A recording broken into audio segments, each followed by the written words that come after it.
Yo, what is going on? What is going on? Thank y'all so much for tuning into another episode of Beyond the Hustle. I'm your host, your MC Daniel Tadamy, and joined with me is always serial entrepreneur himself, Mr. Paul Renee Jr. What is going on, Paul? This is episode what? 32? Episode 32? 32. 32. It is I, your tax guy, Paul Renee, with the ace up my sleeve, Daniel Tadamy, the man behind. What's going on, man? How are you, bro? What's going on? Dude, Maestro. I'm doing all right, man. Doing all right, man. 32, man. I mean, we've been doing this for a little bit. A little bit, man. Bit. We got something going on, man. We got a little bit going on, dude.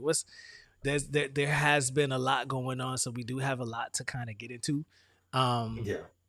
But before we get into that, dude, we were talking a little bit, man, because some things have just been going on, and it kind of lines into what you said you wanted to talk about. Trying to get onto the show, didn't make it at the time. 9:30 we wanted to, had some technical things happen. A little behind the scenes things I need to work on, and I was just like, bro, if it's not one, it's another, bro. And you said something so dope, man. You was like, nah, man, everything goes on. It all works out, man. It just has some things, some little issues here and there, but it all works out. Some obstacles along the way, man, that we gotta overcome. That's all. But majority of the time, things run smooth, man.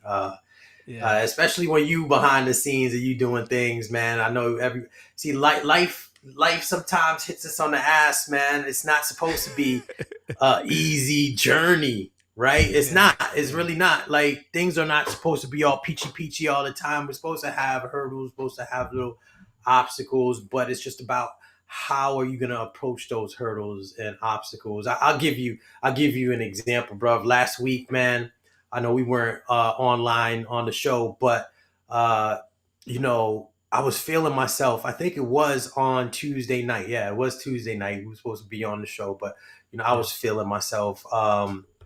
I end up going to going to sleep instead of on that time slot that we usually do the show on, which is about right now. But I was feeling myself, man. I had so much. I woke up for about 2:00 in the morning, right? So I went to sleep around 8. Once I realized we weren't going to do the show, I was exhausted. It was like a blessing that we was able to take a break, man. Hey, let's be for real, man. We out here on the hustle, right? Yeah. And sometimes we need to take a break. Need it, bro. You don't want to get burned out. You still want to have that same intensity whenever you're jumping on. Like you're well rested and you got that energy for it. Even though sometimes we might not have that energy and we just still do it because of the discipline factor. But that Tuesday night, woke up at 2:00 in the morning. I had so much energy, got some work done, answered some of the emails that I had from that night. Then I just started working out, because I got a little, workout area that I do my thing in. And I'm over here trying to do too much, man. I forgot my age, right? And when you start a new exercise, you know what happens when you start a new exercise, right? You know what I'm talking about when you're dealing with weights and stuff. Well, I know at my age, you start to cramp up. You start to get sore, right? Those muscles, like say if I'm doing a chest bench press, right? And I'm just trying to burn out. And then right after the workout, a few hours later, or even the next day, right? If I move my pectoral muscles just a little bit, that joints just start cramping up and getting tight, or it's just too sore. Same thing with the biceps, same thing with the triceps. But man, I was doing these alternative push-up, lunges, and burpee exercise all in one motion while holding 40-pound dumbbells in each arm, right? But I was rocking. I did like good four sets with like 6 reps, each and stuff, because I was doing push-ups, then a burpee, then I come up, do one lunge, then do another lunge, then do a couple of more push-ups, then burpees, and I'm like, I'm feeling this, so I'm up doing it for a couple of hours, then that was just one part of the workout. I had other workouts, but took a nap, woke up, and man, I couldn't even bend over to save my life, bro. Wow. Yeah, and it went on It until had you. It it. had you going. Yeah, it had me. I could. You remember Family Matters? That show with Carl Winslow. He was a cop, and he Yeah. had Steve Yeah. Urkel and stuff. Yeah. It reminded me of one episode where Carl bent down real quick, and then he tried to get back up. He was like, oh, my back," and and then like that whole episode, he couldn't move, he couldn't bend over. That's what I was feeling like, and I was like, man, is that Dang. is that me now? Am I at that age now, man? But Wow. it allowed me to, it lasted for a good 4 or 5 days. I even went to a pool party, and people were looking at me like, "Hey, what's wrong with you?" I was like, "Nah," I had to explain myself. Went to business meetings, went to a Jeez. real estate closing. I had to explain myself. And you People it were like, "What's feeling going feeling on like with that the you?" whole time. Wow. Yeah, man. Yeah, it Wow. was crazy. And then one thing that did help out though, and I recommend this for guys who are just starting out in the gym and they're gonna go through that pain threshold. Yeah. Jump in the water, man. I jumped in the pool, Wow. and in the pool, that loss of gravity helped me Mhm. be able to have the range of motion to stretch out my back and everything. And I was Yeah. like, yeah, I need this, and I felt good right after Yeah. that. So then the day after, I went to the springs, did some laps, did some swimming. I haven't been swimming in a while, but then my range of motion started to increase. But it made me realize, like, yo, sometimes you just need a rest. Sometimes you need to relax, Dude. and take some time off Yeah. for things, man. Especially when you're going in hard. That was a way of reminding me you just gotta rest. I've Um, been going in extremely hard, especially with the gym and my workout regimen, my weight loss journey, mhm. and just getting back into shape. I, I was kind of forced into a rest. I took off even last week. Even I'm taking more rest now than I've rested ever since I've been on this Yeah, journey. Um, just because of how my body has been responding to like the pressure of the workout and the hustle and bustle of life mixed in too, because I mix my workout into my already busy days, you know, right. and I work out in between that. So like my sleep, I know I could do better on my sleep, and that's something that me and my brother has been talking about like making sure I'm getting my sleep like I'm supposed to, because I don't always get full 8 hours sleep. I don't always get Yeah. that. We talked about it before too. But Mhm. so what I try to do is I'll take like in part like a rest day, and then the way I Yeah. recover from like my workouts and stuff. I started doing like the cryo chair.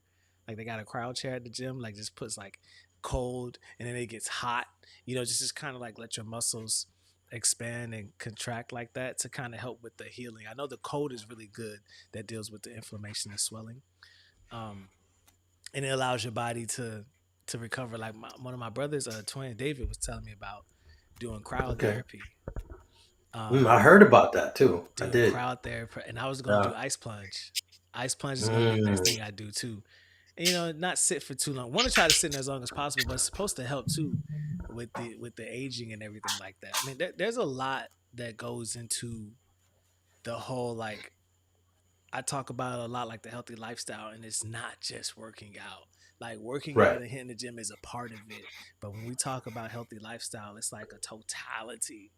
It's a lot, man. It's a Yeah. lot in doing it. You know what else is included too in that healthy lifestyle, and it's something that I said we should talk about, is having a positive attitude. That also falls in line with business, right? That 9 to 5. That's what we're about. We're about talking about that hustle, right? Yeah, So, yeah, here on Beyond the Hustle, we like talking to you guys about get that 9 to 5 going to pay for your side hustle, and once that side hustle can pay for everything else, then you can transition over. But during that whole process and that whole journey, there's so many different things and steps and dynamics that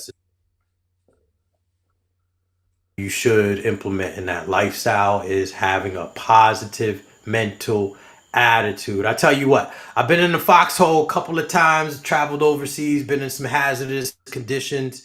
And one thing that will knock you off balance is having to be around someone that has a negative mindset. Even in mm, the harshest environment that a person with a positive attitude can make that situation a little bit more pleasant, right? And enjoying. And that's some of the reasons why I have a bond with a lot of the guys that I served with. Even 20 years from later, we still keep in touch. We visit each other, go to each other's weddings, Wow. that type of stuff. My kids call my one of my brothers, Austin, Uncle Austin. You know what I'm saying? Even though he don't look like anything like me, he's a different complexion or whatever. But you know, Yeah. yeah, man, it's that pot. And he's one of those guys that I would go anywhere with because he would make you laugh while you're out there in 120-degree weather in a foxhole sitting there for hours and making sure your perimeter is covered. He would make you laugh. He would make the situation a much more vibrant and better situation. And that's for anything and anywhere. And I like to say I probably am not as positive as a person as he is, but I like to try to say I try to keep a positive mental attitude no matter what situation um, that I see myself in, because at the end of the day it's a choice, right? Yeah. You have Yeah. that choice to look at the situation at, in a negative light, or you can look at that situation in a positive light. Which one's going to give you the best outcome? Is looking for a positive, looking at the situation in a positive light, because now you might be able to, even though you're in that rough tough situation, you might be able to find an opportunity in that situation that you would have never been able to see if you had a negative mindset. So I take on every That's true. challenge that I can, and I try to have a positive mental attitude about it. And one thing I can't stand about, not stand, but I don't understand about people is, you know, I have that type of attitude to where I like smiling. I like being happy, Yeah. right? I like resonate. When I was young, I used to get into trouble in the streets or whatever as a young kid, and I'm like, man, this is not life for me. I want to see myself as a businessman. I want to go into boardrooms and all this Hmm. stuff. And when I'm doing it now, I tend to have a smile on my face because I know how I used to think back in the day. I'm like, man, I used to see myself thinking about being in a situation like that, like this, right? Even when I'm going on my daily routines in business or even personal, going to the grocery store, I'm having a smile on my face because I'm genuinely a happy guy, right? Yeah. And I see myself sometimes having to take that smile off my face because sometimes people look at you like, man, what you smiling all about? What's so funny? What you happy all about? And it's like, well, What you what? so Well, how happy come for? you're not happy, dude? Yeah. Like you should be happy too. Like it's only one life that we live, so Yeah. I have a choice to be in a negative mindset, be grumpy, look at all of the things that come upon me, death, troubles, situations, business issues, family issues. I could be grumpy about it. But at the end of the day, man, it's a beautiful thing. It could be so Yeah. much worse. And I see a lot of people who are in worse situations, like the situation with my back, right? I couldn't even bend Hmm. over. But then I'm thinking, like, there's some people who are in a permanent situation Yeah. like this. This situation is making me appreciate being able to bend over even a lot more. So now when that range of motion kicked in and I was going ahead and picking up things off of the floor, I'm like, oh man, I'm so grateful. I'm so grateful for it. So Yeah. Yeah. gratitude is another thing, man. You be grateful for your accomplishments, man. That first dollar, that first $100, even the next couple of $100. Be Yeah. grateful for it. Um, And I get I get grateful for even making $50, 25, but it doesn't even matter. I'm grateful. I, yeah. I tell you what though, when I lose money, I get into a different monster. I don't like No, losing money. That's why I don't go to the casinos and stuff, man. that I don't like it. I try to. I was talking to one of my friends of mine. He was joining me on my workouts, um, working out together, and I was telling him I like to, for the most part, I like to idle on like the glass is half full. No matter Mm, what the situation is, always looking at it like the glass is half full. It's Yeah. never half empty, and it's the same amount of liquid in the glass, but it's just the way you're choosing to look at that situation, and it ties into a lot of what you're saying. It doesn't matter, you know, what comes up or what the situation is, because that we can't dictate, we can't change that. The only thing we have control over is the way we're going to approach the situation. Are we going to approach it as a problem, or are we going to approach it as an opportunity to get better or to grow? Even with your back situation, like, yeah, it may hurt, but I mean, the glass is half full because, hey, look, how did it even happen? You were able to get out Right. there and have the ability, the opportunity, the time, the space to even say, hey, listen, I'm going to do this workout. You're physically able to even do that. So that's even a blessing within itself.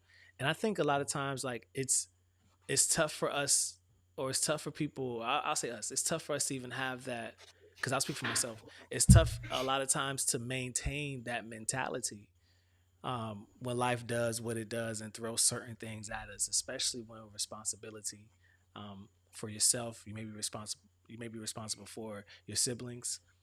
You may be responsible for your parents, even, you know, um, or your family, and things come up, and it's easy to make a lot of decisions when it's just you to think about.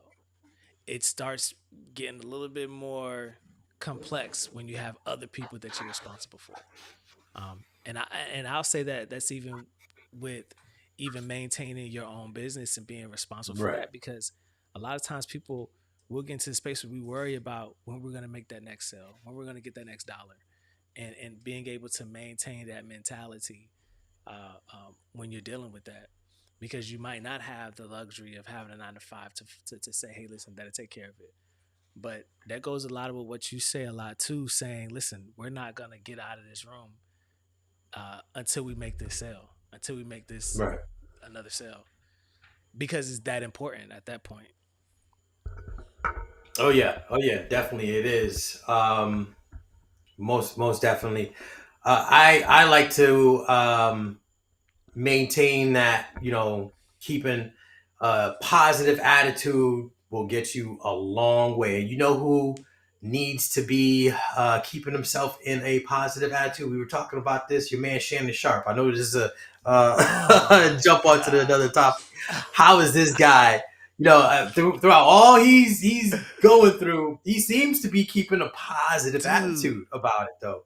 You know what I mean? Like, Oh man. um, Can he I afford know not to? I know I Is should what have I jumped on say. to jump to this early, but it was just when we were talking Nah. about positive attitude. I know it's like, man, how do you maintain and keep a positive attitude Nah. on a He kind situation of like that? has Well, to, right? yeah, you have to, because I mean, he's going to be in the public limelight. I know he was doing an interview with David Banner a couple of weeks ago, I and saw that. David Banner was like, "Hey, are you okay? Are you all right?" And He then and asked then him you could that. just tell. Yeah, he was like, "Bro," before he even started the interview, he was like, "Bro, before we even start, I just got to ask you, are you okay? Is everything good?" Because you could just see it in his demeanor. He was going through a lot. He lost some weight. You know what I mean? And the Shannon Sharp was Diesel. Really? Um, wouldn't you? If you I he was just gonna paid the say, girl $23 million, right? $23 million. and he didn't Now even get the that 50 is million deal. no, he didn't. He got fired from ESPN. That's the talk of the story, right? ESPN's not having God, him back. But dog. that was after he made that $23 million. That's when ESPN gave him that news, right? Wait, Um, hold on. He made 23 million. no. I mean, he gave that $23 million to the girl, to the woman. I thought he just Uh, gave that to her. he gave it to her. Then ESPN said, "We're not taking you back." Right. So he gave it to her first, Oh and ESPN no! afterwards. ESPN. So to me, that's bad. You have some bad lawyers on your team. All right. That's a bad legal team. You think it's From the bad jump, lawyers? man. From the jump. His lawyers are the one who disclosed that he offered the $10 million to the girl in the first place to shut up, and his His lawyers shouldn't have lawyers said anything disclosed like that. that? Yeah, it was his lawyers who disclosed that, not her. His lawyers disclosed that, So do right? And you that's think that something there that he was some shouldn't do. like backdoor deals going on? Settlements in civil cases is always before it usually even hits the media. It's usually settled, outside of court Okay. And so, you know, he was trying to settle it before he even got to the, public Right. and with that $10 million, but she wasn't having it. And so, I guess through negotiations, she agreed to $23 million, which is way better than $10 million. But I'm assuming his legal team told him to do that because they were under the perception that they might still be able to get that ESPN deal and other deals and That's a stuff. lot of But money, bro. it is a lot, but it's not a lot to someone who got it, and apparently he What's his got it to net be worth? given a What's his 23 net man. worth? Oh, that's a good question. What is What is Shannon Sharp's net worth? what Let is me his net find out. worth, bro? Because That's a you good question. you brought up a good point, like saying that not to someone that got it. But I mean, so he had 23 million to give. You know what I'm saying? So Yeah. that's a blessing. But was 20 is was 23 like 23 out of 50, or was it like 23 out of like 150 or like 200, in net Of his worth? net worth? Yeah, because I'm saying like 23 million to someone that got it, but like, do you got it or do you just like, I got it? You know what I'm Well, saying? he only has about $7 million left based off of his net worth. His net worth is 30 million, right? That's And why he I gave her said, 23 million. that's why I said, But what's his net worth? but Because like, but yeah, net worth doesn't mean liquid though at all. It doesn't mean liquid. of course, and that's what making me think it's less. Because it's Yeah, not it what's does. liquid, it's all your assets and what you have. So Right. maybe it's like 23 over a period of time. Cause ain't And no way he maybe could and just give it to her right out. Cause that's what I'm thinking. I personally, I thought his net worth was gonna be at least. Um, I didn't think it in was 100. 100. I thought 100. No, I thought 100 million was too high. I was thinking 100 million was too high. So the fact that you're saying 30 something, that I would have probably put him That's at like about right. 50. Maybe around 50. Cause Good thing about good. he because I was gonna say he has a hot podcast. He does have it. Yet it's not like it's like the number one charting, right? No. No. He has it hot. So Now that Cat Williams interview is what really propelled him to that's be what. that Mm-hmm. podcast person. Um, but you know, That's crazy. 23 million, yeah, over a course of time, he feels like he can make it. It feels like it's not that bad for him. The Yeah, winner of the situation is the girl who made definitely off with a her. lot of money, and her legal team, Tony Bugsby, another Tony Bugsby, I think that's his name, or what's his name? I forget his name. She retired Um, from OnlyFans. You saw that? I would too. I don't. She put out. Yeah. You went silent for a second. You went I silent for a said she second. did what she needed to for Yeah. uh She to retire. Yeah. she put out a post saying that she's retiring from OnlyFans, which I thought was Yeah, she like doesn't need to show pretty that funny. monkey anymore. Yeah, Nah, it she good is. now. She's the winner But in this situation, bro. good thing though, right? Even though he's fired from ESPN, Shannon Sharp did what he, or what everyone, I would think, or not everyone, but majority of people should strive to do. And he had his own business. He He had his had his own own. hustle. So Yeah. you can't really cancel anybody who has their own hustle, right? Yeah. So he's not relying on ESPN for his income, right? So he's been making more money, doing his own thing. I'm not saying he's been making more money on the podcast world or anything like that, because I'm assuming, the paychecks he was getting from ESPN, meant something too, right? Definitely helped It for brought in, sure. yeah, For it brought sure. in the paper.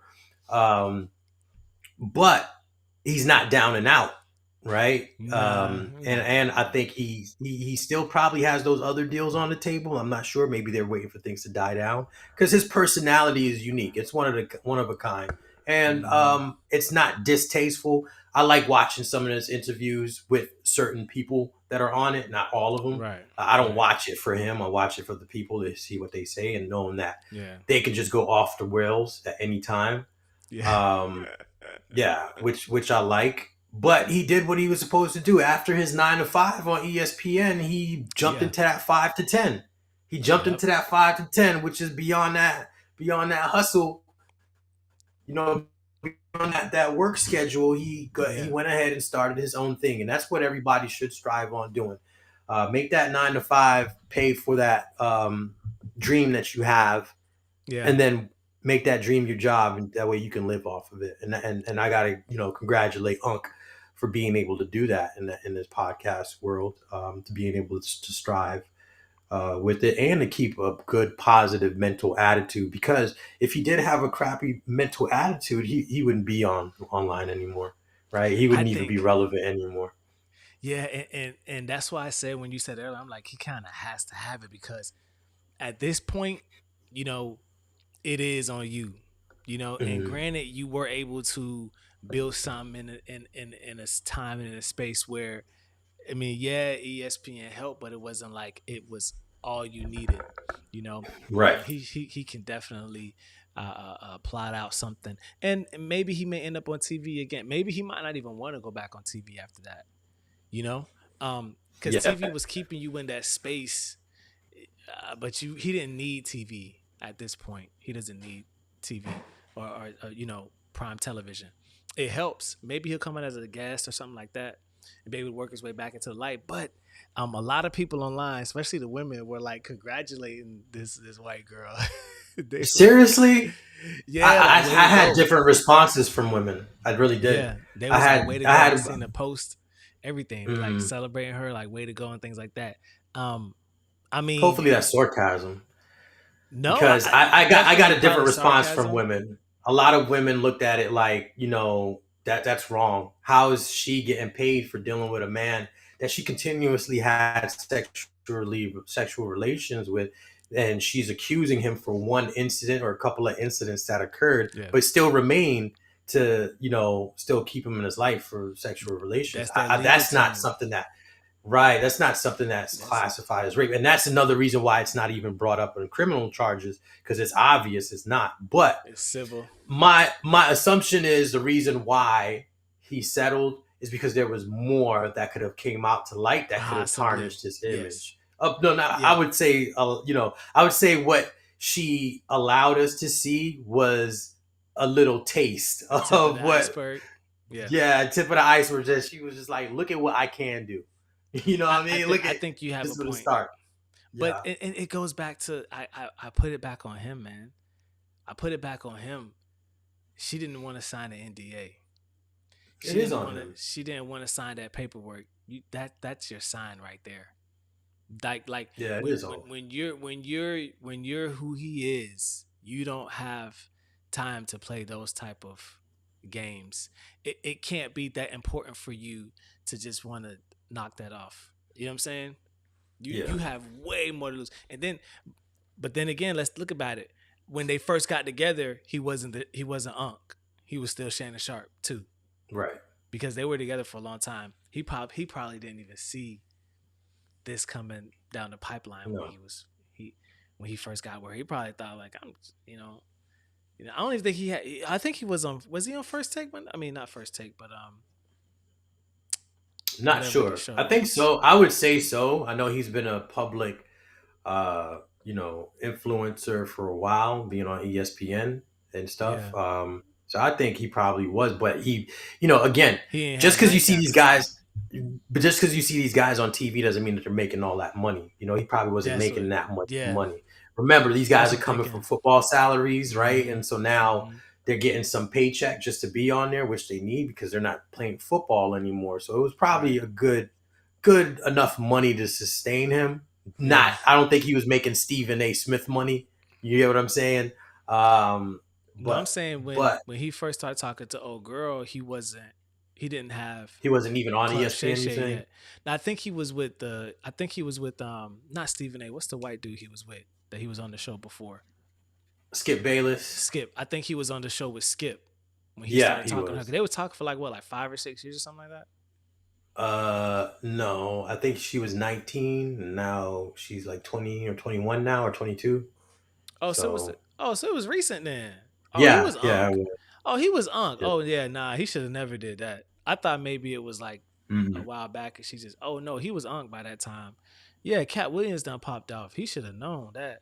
Yeah, He had the yeah. Cat Williams. He should have known. Oh, that means she came right around after Cat Williams. Then you should know the Even enemy gonna come for you. Then Monique was giving him a warning about it too. yeah, You was like, that's how look, you know Shannon, them something was little on the. girls. Oh, so God was warning him then.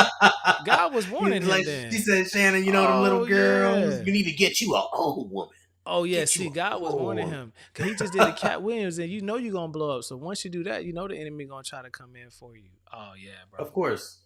Of Yeah, course, bro. that's the He ritual, walked dead man. into that. They Yeah, bring you up and then they take you down, he right? walked You dead into know, that that's with hook, line, and sinker. Boy, they had him like this.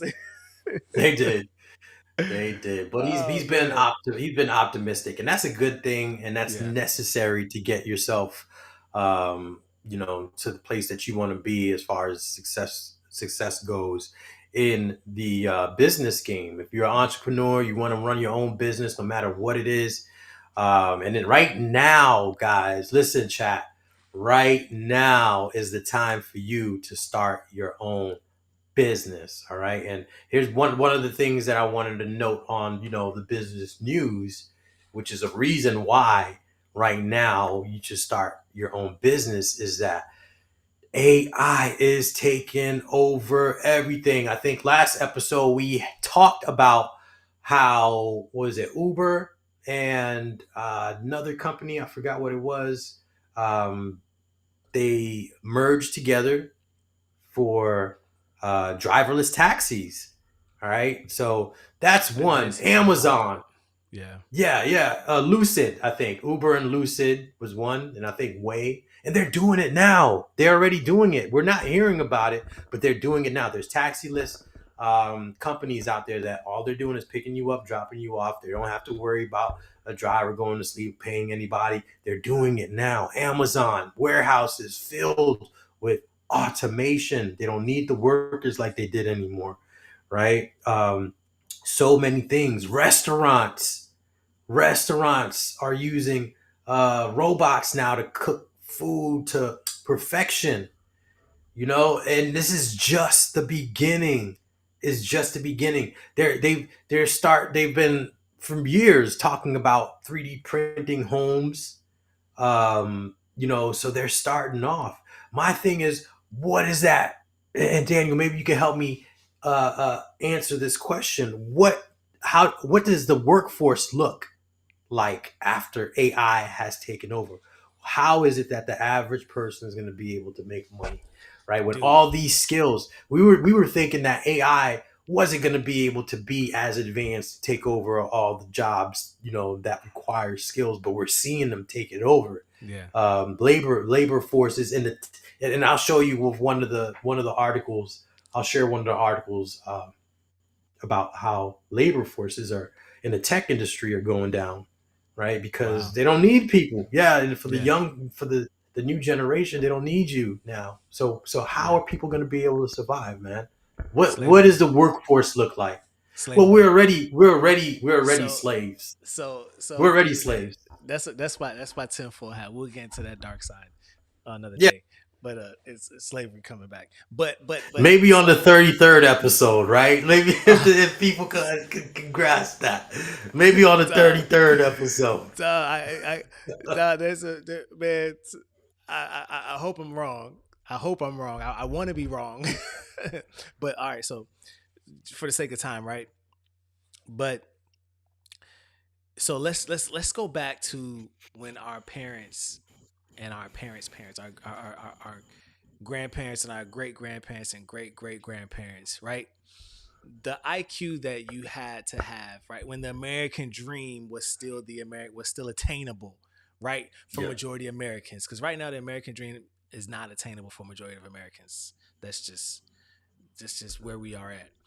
So what we saw was you were able to have a decent IQ level, maybe like what, like 70, 60, 70 IQ, and you were able to attain the American dream. You were able to go to work. You were making a great salary where you were able to your wife was able to be at home. You had the white picket fence. You had the dog. You had the middle to upper middle class lifestyle, and you were straight. come home, watch your black and white or color TV that just happened. You know what I'm saying? You were still able to have some type of life, own a home, own your car, own some land, right?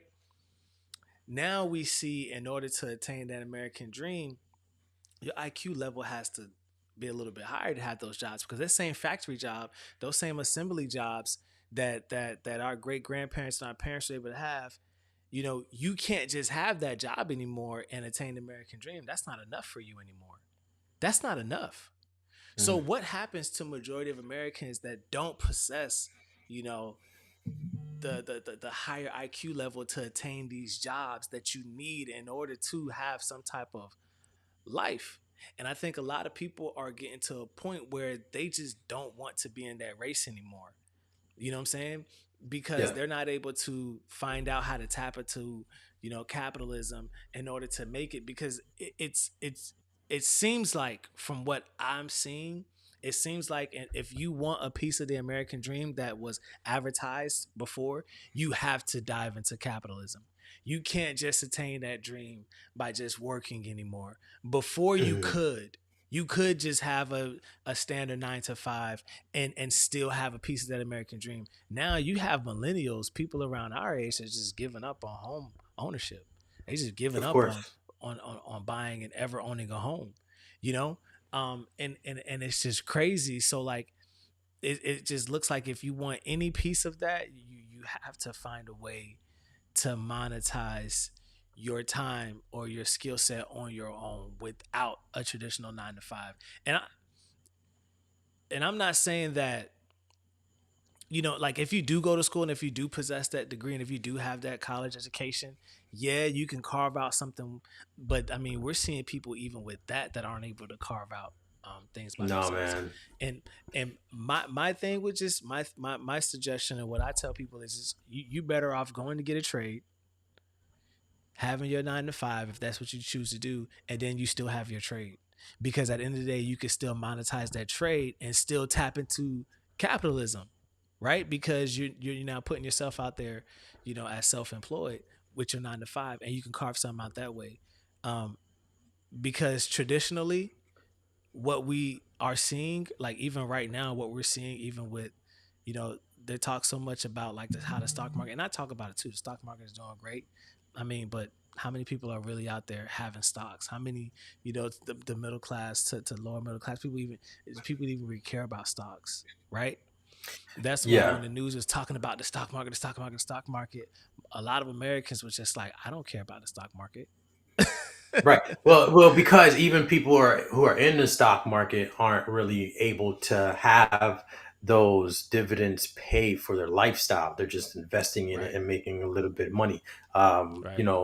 Just because you have stock, can you live off of it? That's what it's about, right? Hmm.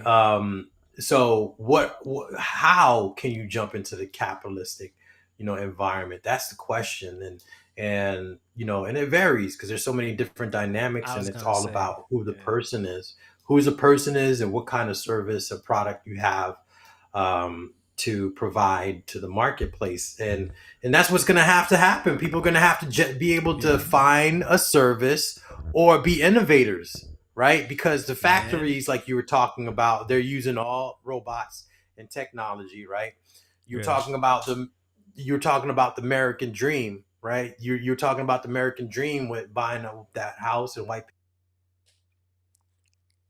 people's Uh oh, like a I year lost you for a ago. Can second. you hear can Yeah, you hear now me I now can. though? Yeah, repeat All right. that Well, last part. you were talking about being able to buy real estate, right? I remember seeing an article, and this was back in the '70s, early '70s. But this was like Citrus Springs. Um, they were selling homes in the '70s for like $17,000. I mean, the homes that still exist today, three Wow. bedroom, two bath, 1,500 square foot, $17,000. I see newspaper articles for sale. I'm like, good lord, is it ever coming Gosh back to that dang. price? Hell No, no. that same house is 250,000. 250,000 Man, now for that house. And maybe even for a more. person to be able to get that, their credit has to be almost imperfect, right? Yeah. Their income level has to be perfect. Debt to income ratio has to be, on point. So it's getting tough and tough, and for people nowadays, and we're talking about how AI is taking over jobs, and in order for you to be able to, how are you going to be able to do that now when AI takes over everything? On the plus side and on the positive side, optimistic no matter what time you're in, Yeah. right? Yeah. When you have your own business, you can show that to the lenders and say, "Hey, I've been having my business for 2, 3, 4 years. Here's the income that I'm making. How much Hmm. can I qualify for?" Right? Yeah, I mean that's how to do it, is to have your own business, right? And now you're relying on yourself. You're Yeah. not relying on, matter of fact, shoot, you probably gonna buy some robots yourself, for whatever service, or you're gonna probably, jump in with AI so that it can do all of the stuff that, a couple of the employees were gonna be able to do for you. You're gonna That's the only the situation. If you can't beat them, join them. Right? And if you Right. can't beat the AI, control the AI. If you can't beat the robots, join. Have yourself some robots, right? Have a And put couple them of to work. AIs. Yeah, and put them to um, work with the time to um, build that capital and be able to invest in that situation. Oksana said, people have to pivot as technology advances. There's no way around it. It's here to stay. So it's best to learn about it and use it to enhance your quality of work and speed of production. And the whole Let me thing make about it is, oh, go ahead. Go ahead. No, go ahead. The whole thing about it is, The whole thing about it is what people want to do, what these major, huge corporations want to do is increase their their their gross, man. profit. They want to Mhm. increase their profits, yeah. And since and when it comes to raising your prices, right? It can't just be I'm just gonna raise my prices. We got to cut down our costs, right? So because we're gonna raise, they're still gonna raise the prices twos and here and there. You can't do this huge hike. So what do you got to do? You have to find a way to lower your overhead. Mm. And AI allows them to lower that overhead. You know what I'm Right. All you saying? got to do is charge a robot, keep your computer Yeah, plugged in, have your own server. You good yeah. to go. Right. And then how we're gonna get power? We're gonna go solar. Half the plant can run off of solar, then the other half runs Mhm. off of electricity. So because you still tap into the grid, right? But it's Right. like, yo, we can run solar, during the day, and at night we run off of the, maybe half electricity because solar's charging the battery, so you still got that. But I mean, like, bro, I remember I was at Lockheed, and so what Lockheed did, they said, "Oh, we're gonna give you guys covered parking, right?" Because it was just like, out in the sun, open parking lots. Yeah. They put these covers up, but yeah, they covered the parking. Boys on the top of the roof, solar panels, Solar a panels. Yeah, they bunch of were solar making panels. money off of that Oh space. yeah, we covered you They were guys. We making money covered the off of that parking. space. That's smart. And That's it smart. was horrible because you would park there during, like, and it would rain, and like it's all slanted, so like it's all flooding, the parking lot would flood, Oh wow. the I guess the way that they would run off the water, it was horrible. It didn't Mhm. drain properly, so you would get Bad out your car, engineering. and yeah, it was horrible. Hey, but they put solar panels up there to help run the Yeah. plant. Daniel, people just got to forget about the past, man. They got Yeah, to forget about the past. The past isn't going to do anything for us. That goes, I mean, that's just my philosophy in life, right? yeah, yeah, I can't do anything about the past. That yeah. goes for everything. That goes for the way you were raised, whether you came up from an abusive household, your, Hmm. parents, where you didn't have a mother, you didn't have a father, whatever the case may be, you got to forget about it, drive on, move forward, Yeah, right? Your relationships, if you want your marriage, your relationships to work, you by both sides, you're yeah. gonna have to work that through and forget about it. Forget about the past. I've always been that type of person who used to tell me things. Um, Oh, your audio keep going in I and out. Yeah, I know. I have this uh, USB cord that's not up to par as my last one that my kids broke. Oh, oh. I don't know which one of my children broke it, but One of they're the not gonna tell me. kids. They're not gonna tell Oh me it was a no. ghost, Yeah. but yeah, It just you know, happened. it just no one knows. No No one one did it. knows. Um, but yeah, you gotta forget about the past in Yeah. relationships in order for it to grow.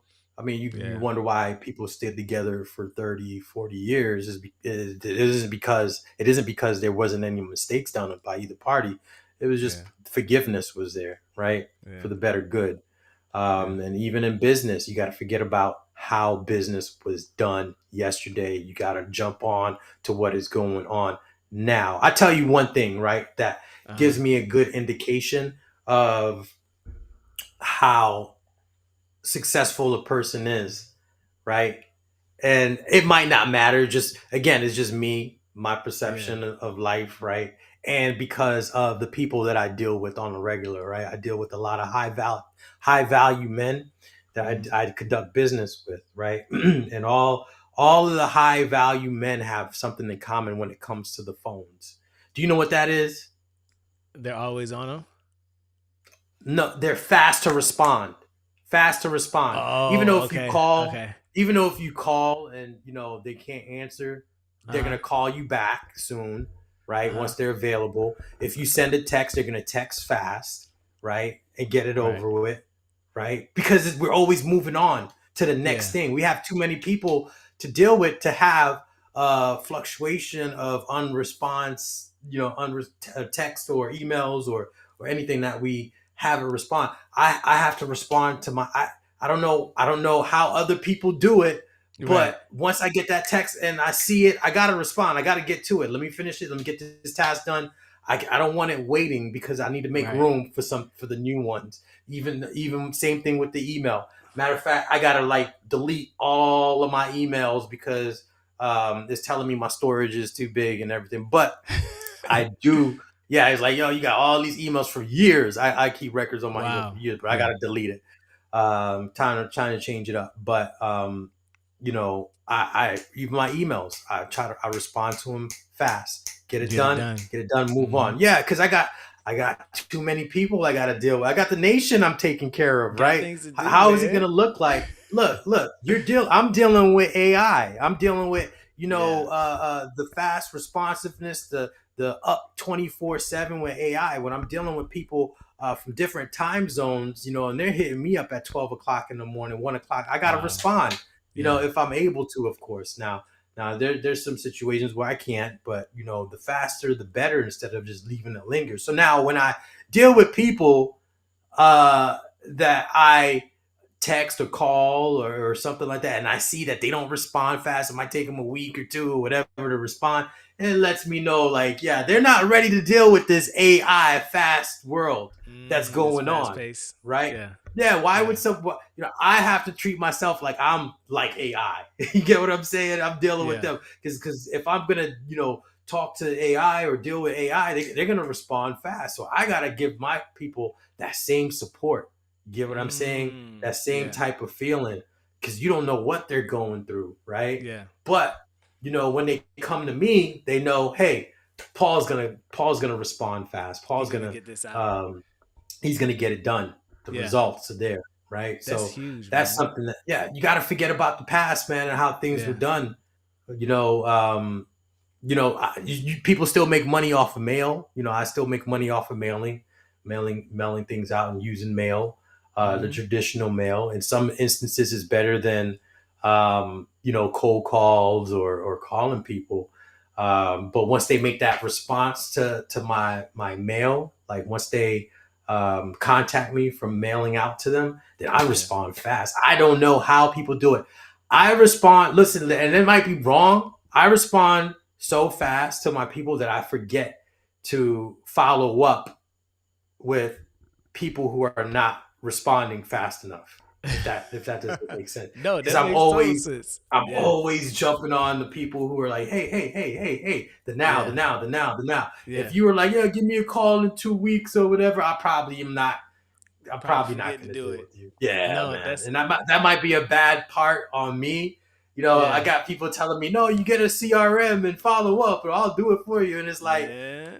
yeah, the people who need me now, the people who want to deal with it now, the people who are responding fast now, they are ready to deal with the way technology and the world's moving in this fast-paced society.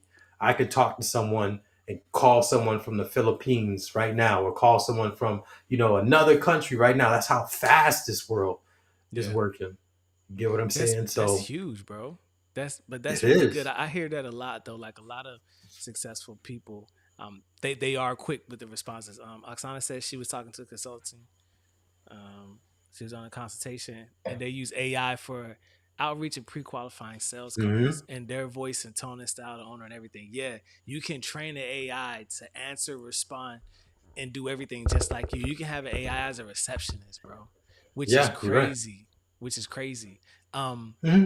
I get uh, AI calling me every day for sales, like people telemarketing sales and real yeah, estate and all that stuff. They call me, and sometimes I answer, and then it's an AI person, and then I can't even differentiate whether it's AI or a human until I start asking questions, yeah, right? Like, for example, right, you got this little scam thing going on, and just because they didn't catch me doesn't mean they're not catching other people with these scams, but they're calling, facts. hey, Yeah, hey, this is Florida tax relief, and this is Doug from Florida tax relief, and they're sounding like, this is cool, and I'm like, yeah, but we don't pay taxes in Florida.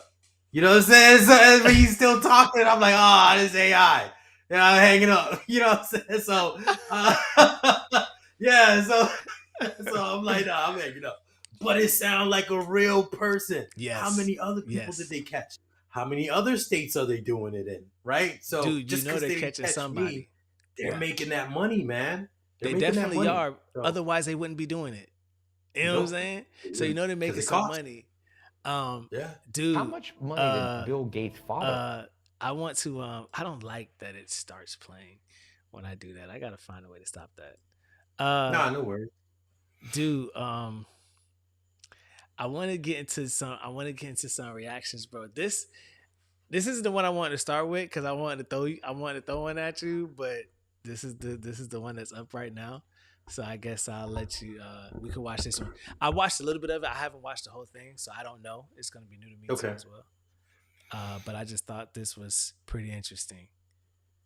Uh, How much money did Bill Gates' father have? He was a millionaire in Seattle. Let's say he was worth $2 million. What's the most he could have given his son? He ain't gonna give him all his money. So maybe Jeff Bezos' parents lent him 100 grand or 150 grand. That's not the I thing. wish. It's that the Bill Gates dad was the most powerful lawyer in Seattle. Bill Gates still is dealing with guys that his dad introduced him to when he was 12. Warren Buffett, second generation Omaha, Nebraska. His grandfather is one of the most powerful judges. Imagine your dad is a judge in LA and you want to get into real estate.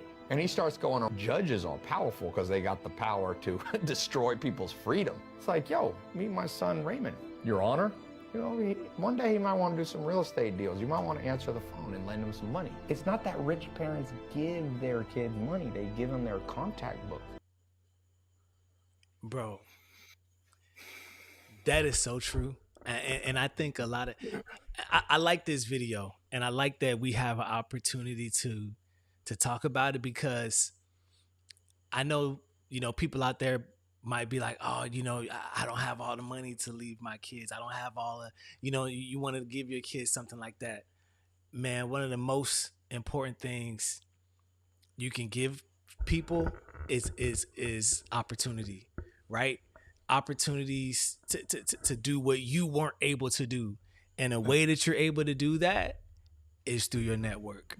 um That's I was correct. working with some people, and I was doing some things for them, and it they were paying me, but it wasn't about the money, right?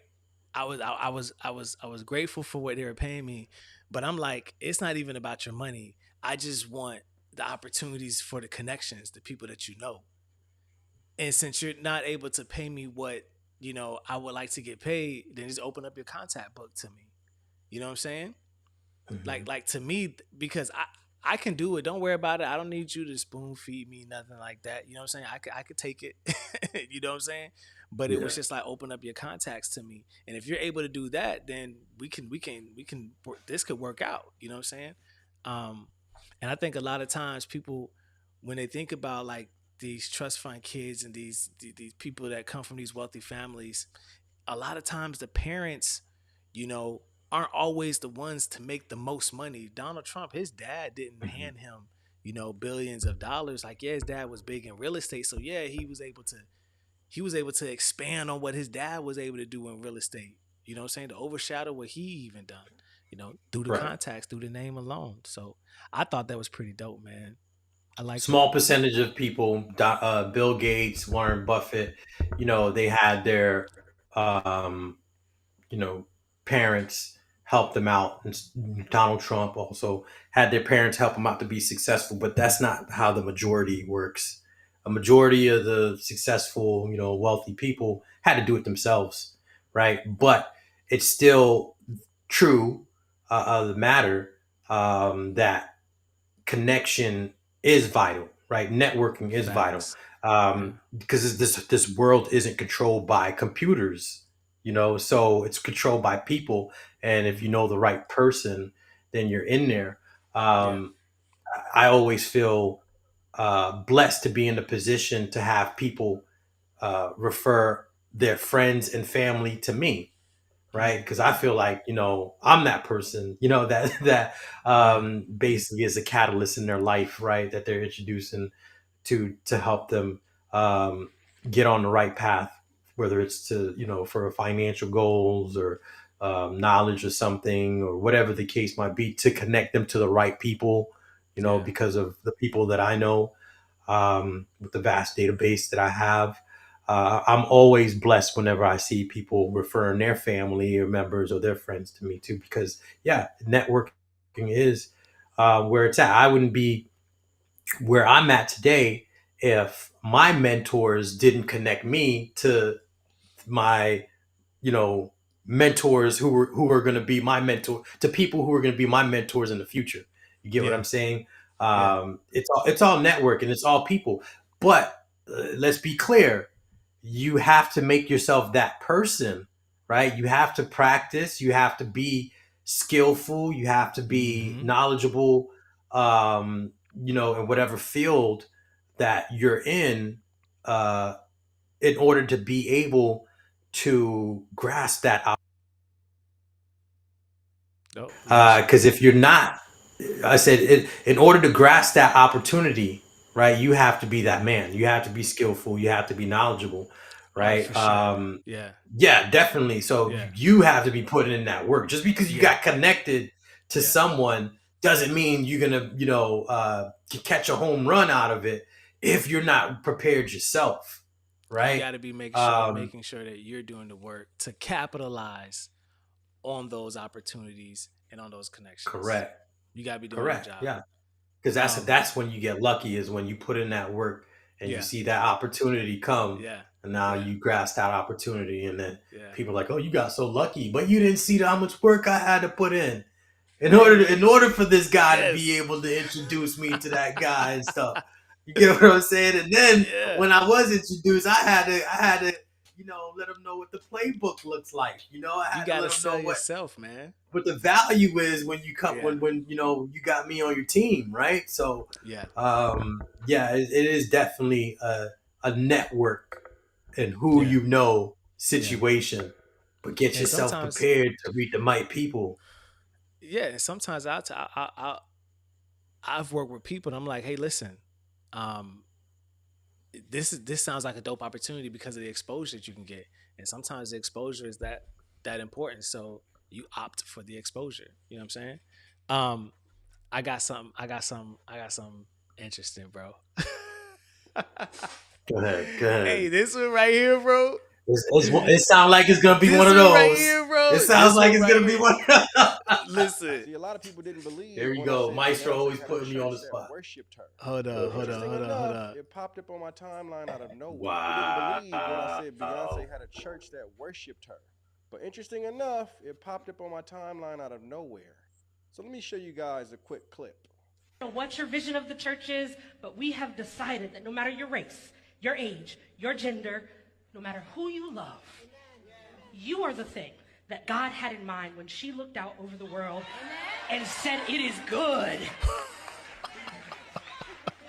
So we don't do Frozen Chosen here. This is not your grandma's church.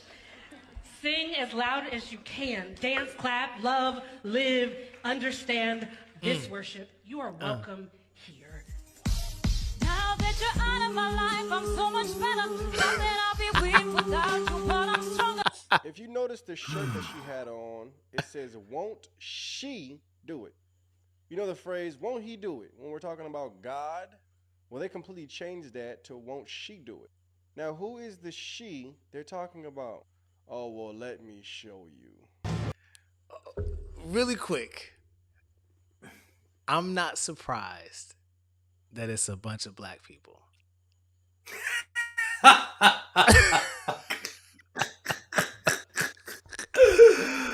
I don't know how that's gonna sound. I don't know how the people are gonna hear that, but it's a bunch of black people, bro, and black women. And this is not a knock against my black women, but my word. All right, let's get back into it. Hundreds of folks are going to come here to witness the Beyonce Mass, bringing together secular music and a religious message to tell a story of empowerment for particularly women of color, but for anyone who happens to sing praises to the goddess herself, Beyonce.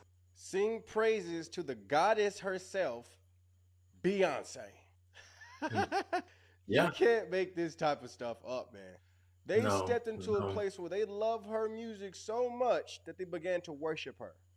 Let me show you what somebody who's supposed to be a priest said about Beyonce. Out there. Honestly, I think Beyonce is a better theologian than many of the pastors and priests in our church today. That is not an exaggeration. Theologian. Beyonce on the same level. Do you know what theologian means? Wow. When Beyonce I haven't watched this far into the video. Wow. Because when I saw it, I said, oh, I gotta show Paul this. And as soon as I told you it's a bunch of black women, what did she say? It's empowerment for black women, but not just for any. It's like, what? We're gonna worship this chick, bro? I mean, she's good. Oh, I love it. I love it. I love it. Why not? Why not? Go for it. Oh yeah, they want you to. Anyway, go ahead and. Can you hear me now? Yeah, I can hear you. Yeah, they want you to worship these celebrities anyway. Why not just take it to the 10th power? You know, and establish a church. Yeah, everybody worships LeBron James and the Diddy's and the Jay-Z's and the LeBron and the Kanye's and the actors and the Matt McConaughey's and Brad Pitt's and all these celebrities, and they're telling you how to vote, right? They telling you how to do this and how to raise your children, and Dwayne Wade's telling you your son could be a woman, and everyone's praising and worship. That is what a celebrity is in the eyes of sheep. They are gods. A demigod. All right? Now, dude, only reason why I have this attitude is because I used to get paid to protect celebrities. All right, you know, in my executive protection days, and these guys are nothing different than me and you. They're just on television, okay? And once you're on television, you get perceived as high from television. I keep jumping in and out. Huh? Yeah. Once you're on television, you're perceived as higher than life, right? You're perceived as a god. Yeah. Even though a lot of the people in the movie, what's her name, Taraji something, was complaining that she was complaining that she didn't even make $1 or money doing a movie with Oprah Winfrey and something like that. They're not making money like that, but they're the rappers. Oh, well, musicians. Yeah, these guys are getting. They're broke, you know. Really, yeah. I mean, after their advance and everything, and all, when it comes down to the accounting and the record labels are like, all right, here's what we need from you. At the end of the day, you in a negative unless you have another way of creating income, which is why a lot of artists have their own record labels and then hire art. It becomes like network marketing. You get what I'm saying? Yeah. For They real. were running the It pyramid goes like scheme. that. Yeah, the pyramid schemes. That's the only way, and a lot of them are doing it like that. It's the truth. That's So crazy. yeah, man, I love it. I love it. Go ahead and put them out there. Hey, You guys worship them anywhere. Go for let's it. You know, we put the got money in the collection plate and praise Beyonce if that's oh what you about. god. I love We it. got I love it. It makes it easier for me to see who the idiots are, bro. That's what I'm trying to say. It makes We got it easier. he got 29 seconds left. Let me see what he gonna say. A whole different religion. Beyonce is a part of the Yoruba religion. Her drummer of 5 years, Kimberly Thompson, had to file a restraining order on her because of extreme witchcraft, for crying out loud. Yet you got different individuals in a church, well, what they call a church, worshiping the goddess herself, Beyonce. And that is for the individuals who didn't think that that was real. That's there's crazy. a church that worships Beyonce. That's crazy. I love it. Yes. Look, I love it. The fact that priest said that she's a better theologian. He doesn't even know what a theologian is. Bro, a better theologian? Now, I'm not gonna speak on how much, theology she knows. I won't speak on that. But to say that she's a better theologian than someone that has actually gone to school, like I've studied myself, right? I can have conversations with, I ain't gonna say the best of them, but with many of them, and I can go. But to say that I'm a better theologian than someone that actually like studies it and like went to school for it and like learned the way how to like do, I'm not gonna be that ignorant to say that. So Well, to that's say what that, a theologian is, but do you right? A theologian is a person who studies different religions and understands the divinity and nature and how religion applies. And he's saying that Beyonce is a theologian. Then all these pastors who got degrees and all. Now, It's ridiculous. Now, this I don't know how this is gonna come off, but I'm not surprised that he looks like just like some soft back dude too. I'm not. He did look kind of loose wristed, but okay. Zesty. Zesty looks zesty. He did come off a little. He did come off a little sprinkle. A little zesty. Twinkle toes. I got two more. I'm not gonna lie, that one was good. I didn't expect I expected a reaction. Yeah, I love it. I love it. But that face you made, Oksana was like, look at Paul's face. Oh man, I love it. Please let me know you at the Church of Beyonce. Yes, I know what kind of category to put you in. Oh for real. Man, that's crazy. And then 106 players have filed for the 2025 NBA draft, the lowest in 10 years. Yeah, NIL money. Yeah. 353 in 2021. Before we continue it, bro, I was talking to my brother about this. How like once you start giving these players that NIL money, that college money. Now I'm not saying they shouldn't have done it, right? Because I mean, college, like that's a multi-billion-dollar industry, collegiate sports. So like you had to pay those, and then you're selling their merch. Yeah, their name is on the back of the jerseys all the time, but come on now, we know when you go into like these stores or whatever like that, these school stores, and you see that jersey with that number, you know who that belongs to, and they're making money off of merch. They're making money off of ticket sales. I mean, billions of dollars in college sports, so they deserve some money. But I think we all knew what was going to happen when you started paying them players that type of money. Why would I go to for number one, you feel more like a rock star in college, and you can still kind of get away with some of the some of the BS. I'm gonna do 4 years in college. Yeah, I'm gonna do 4 years in college, and I don't got to worry about this national or like this world popularity and all of that. Man, I'm gonna do 4 years in college. You're a college kid, bro. Come on, dog. I'm getting this money now. Dog, getting this money now, right? Yes. That's what it is about. Because at the end of the day, come on, let's be honest.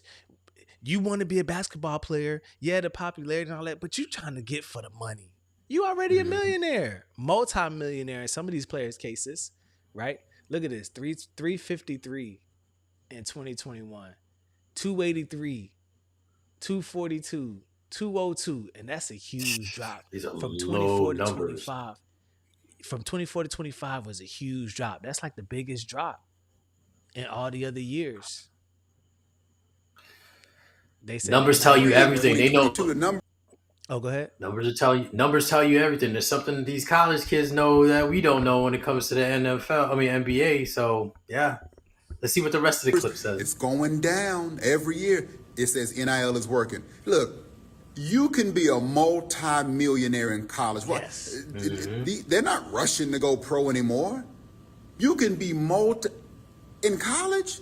Yes. I play 8 years if they let me. You For can real. come out of college with a master's degree, a bachelor's, a master's, and a PhD, and be a multi-millionaire. And you can be set for life, and you don't have to play 1 second of pro basketball. You don't have to play one. So yes, the numbers are decreasing. They staying in school and getting this money. I think, and I'm gonna tell you what. What they should have done was say, hey, NBA, you guys subsidize these kids, and like once they leave, right, school, they go straight to that team. They should have pipelined it, but I don't think the NCAA and the NBA are working with each other. Not yet. They'll be there. They'll get there. NBA has already been losing money though. Uh-oh, we lost Paul. We lost your camera, Paul. The NBA was already losing money anyways. They was already losing viewership. People was already saying that they're not interested in the NBA as much as they was before. So they was already losing money anyways and losing viewers. I'm not gonna lie. It's been a while since I've watched, maybe a couple years since I've watched like a full NBA game. Now, of course, I'm gonna watch the playoffs. I tune into the playoffs. I tune into the finals because I just want to know what's going on. But to say I sat and watched like an entire NBA game, it's been a while since I've done that. And I think the NIL was a great thing because those kids need that money. I feel like they really deserve that money because they're bringing it in anyways. Like no one's really coming just to see the school. They're coming to see certain players that they like. They're coming to see their children, and they're buying tickets, and they're making all this money. Especially when I forget how much money they said was raised during like Paul's calling back in. Oh, can you hear me now, Paul? You gotta unmute yourself. There you go. Oh, I hear you. I haven't watched a full NBA game in a long time. Yeah. I didn't even watch any of the finals. It's been years, really, to be because it's just ever since that documentary that they showed on a halftime game. Right, on ESPN. Yeah, ever since the documentary that they showed. This was years ago. This must have been back in 2006 or 7, around there. It was a documentary, and this was during halftime of an NBA game that they were like, okay, in halftime, you remember how they did like segments during halftime of the NBA, like they'll do a little something. Bro. I know you don't remember like the halftime show. I know you do like the halftime show and things like that. No, like on ESPN, like say it takes like 10 minutes for halftime. They'll have like a little segment or interview someone, whatever. Well, it was a segment where during that time for halftime, they were talking about a referee who was under federal protection or whatever because he used to bet on games that that he used to bet on games in the NBA. I know He what was a ref you're referee in the talking about. NBA. Yeah. He used to bet. He used to bet on games in the NBA. Yeah. And he got caught. Like, he used to go to the casinos. He had a bookie or whatever. The bookie didn't know he was a referee, right? But he knew how the games were gonna go based off of the marching orders that he got from up top, from the NBA office, telling them how they should officiate. Wait, the ref said that? Yeah. This was a real thing. This was a real thing. It was on ESPN or TNT, one or the other, TNT or ESPN. Halftime show. I think it was TNT. They showed that? And so they're showing people what they're doing, and people are not smart enough to grasp it. That's the whole point. Like, that is the whole point. Like, you can fact check me. You could fact check me. He was during the time of the interview, he was under FBI protection because he would go to a bookie. He would bet on games that he knew the outcome based off of what the league said. Like, that's why Allen Iverson didn't get titles. Barkley didn't get titles. These guys were not in their favor. They were actually supposed to lose in some games in a certain way. And he made that publicly known during halftime. Right? That's crazy. So the bookie was like, how are you winning all the time? Right? And so he slipped up, told the bookie he was a referee. And the bookies then the bookies had him in a headlock. Oh yeah, we're gonna get you up out of here now. And no, not get you out of here. You're gonna have to tell us how the games are gonna go. Right? Wow. So the mafia ended up getting him in a headlock, basically. So he was like, man, what should I do? It's either I deal with the mafia or deal with the feds. So he went to the feds. I would go to the feds. So he went to the feds. And so it was on national television, man, that he was saying, like, the NBA will give us marching orders on how to officiate. Like, hey, Allen Iverson always travels. Hey, Allen Iverson this. Don't make sure he doesn't get this call. Hey, this and that. Because you remember Allen Iverson came in and he was like a menace to the league. So was Charles Barkley, menace to the league. They didn't like that. They didn't want these guys to be the role models of the league, so they would have the officials officiate the game a certain way. Once I seen that, it opened my eyes to how the game was, because like right after, that's when or during that time, that's when LeBron came in, and then I seen how the officiating was going towards his favor and stuff, and I'm like, man, the officials are in this.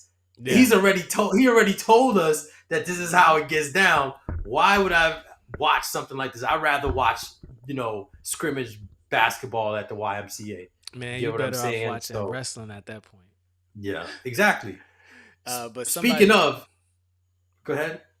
I was gonna say, somebody was talking about that, and they were saying how wrestling was fake, and one of the wrestlers was like, I don't like when people say that. And he brought up a good point. He said, yes, it's predetermined, like entertainment, performed by real stuntmen. And I was like, I get his point, because yes, it is predetermined entertainment, right? They're stuntmen though. Those injuries are real. Those hurts, they really hurt each other. You know what I'm saying? Of course. Those got people that died in the ring. They get trained. They get trained for that. Yeah, because a mistake happens. It's not supposed to, but it's scripted. It's scripted. Yeah.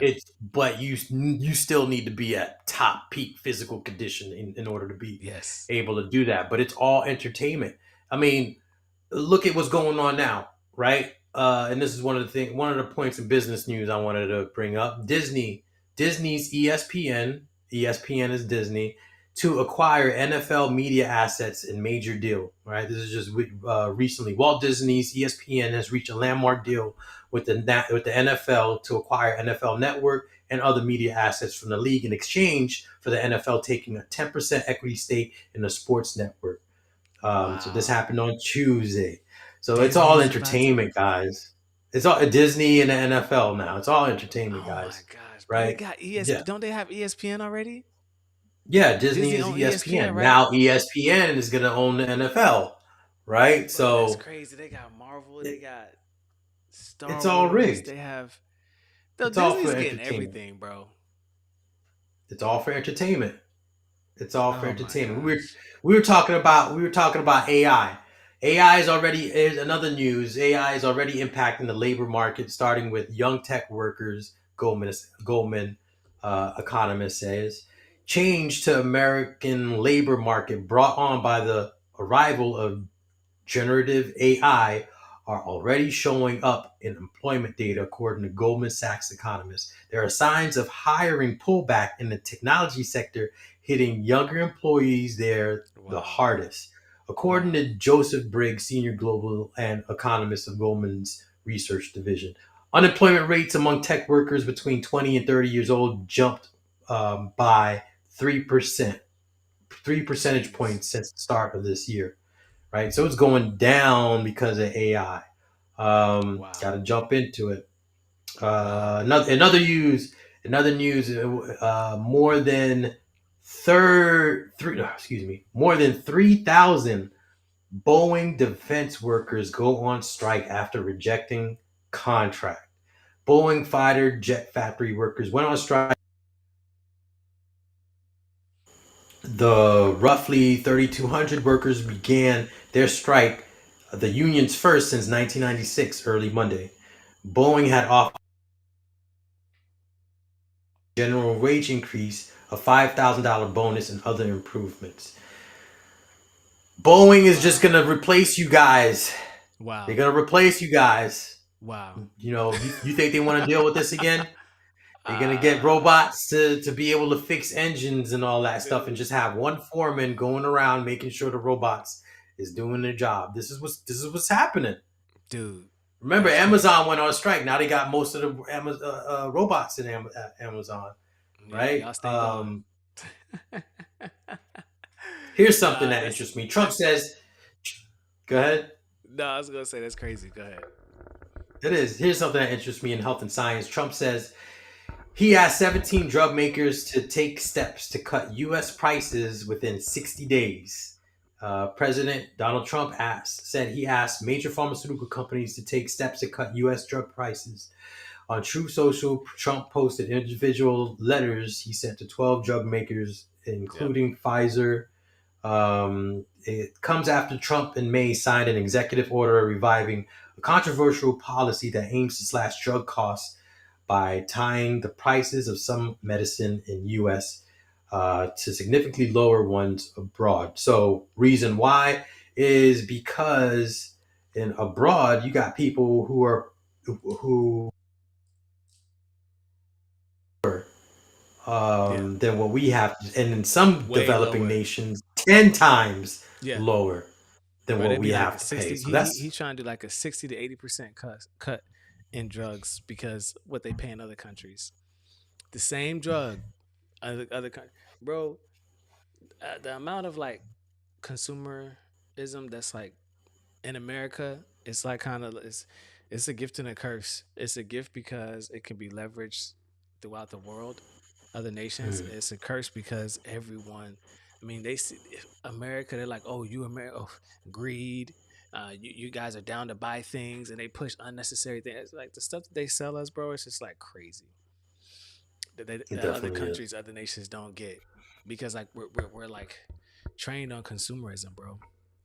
But Yeah, and we could just pump the cover all that stuff. yeah, But yeah, man. Anything else? I wanted to touch.